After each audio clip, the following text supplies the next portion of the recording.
ஹொசூர் அருகே நேற்று மதியம் காரில் கடத்திச் செல்லப்பட்ட 13 வயது சிறுவனை அஞ்சட்டி வனப்பகுதியில் போலீசார் சடலமாக மீட்டனர். இது பற்றிய கூடுதல் விவரங்களை வழங்குவதற்காக எமது செய்தியாளர் அருண் இணைப்பில் உள்ளார். அருண், வணக்கம். சிறுவனுக்கு என்ன நடந்தது? மேலும் விவரங்கள் என்ன? நிச்சயமாக கிருஷ்ணகிரி மாவட்டம் ஒசூர் அடுத்த அஞ்சட்டி அருகே உள்ள மாவனட்டி சார்ந்த கட்டிட தொழிலாளி சிவராஜ் என்பவரது மகன் ரோஹித் 8ஆம் வகுப்பு படித்து வந்த நிலையில் நேற்று ரோஹித்தை மர்ம நபர்கள் கடத்தி சென்றதாக தெரிகிறது. அதே ஊரில் உள்ள பெட்ரோல் நிலையத்தில் கடத்தப்பட்ட காரில் நின்று மற்றொரு காரில் சென்றதாக தகவல் கிடைத்த நிலையில் ரோஹித்தின் பெற்றோர்கள் அஞ்சட்டி காவல் நிலையத்தில் நேற்று இரவு புகார் அளித்துள்ளனர். போலீசார் நடவடிக்கை எடுக்கவில்லை என கூறி ரோஹித்தின் உறவினர்கள் இன்று சாலை மறியலில் ஈடுபட்டனர்.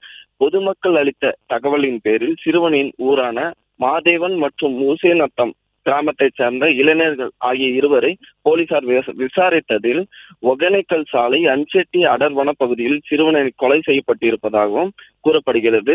வனப்பகுதியில் சிறுவனின் உடலை மீட்டு போலீசார் கொலைக்கான காரணத்தை மேலும் இது சம்பந்தமாக வேறு யாரும் இதில் ஈடுபட்டுள்ளார்களா என போலீசார் விசாரித்து வருகின்றனர். இந்த சம்பவம் அப்பகுதியில் பெரும் பரபரப்பை ஏற்படுத்தியுள்ளது. பிளே ஸ்டோர் மற்றும் ஆப் ஸ்டோரில் இருந்து பாலிமர் செயலியை QR கோடு மூலம் பதிவிறக்கம் செய்யுங்கள். செய்திகளை உடனுக்குடன் பெறுங்கள்.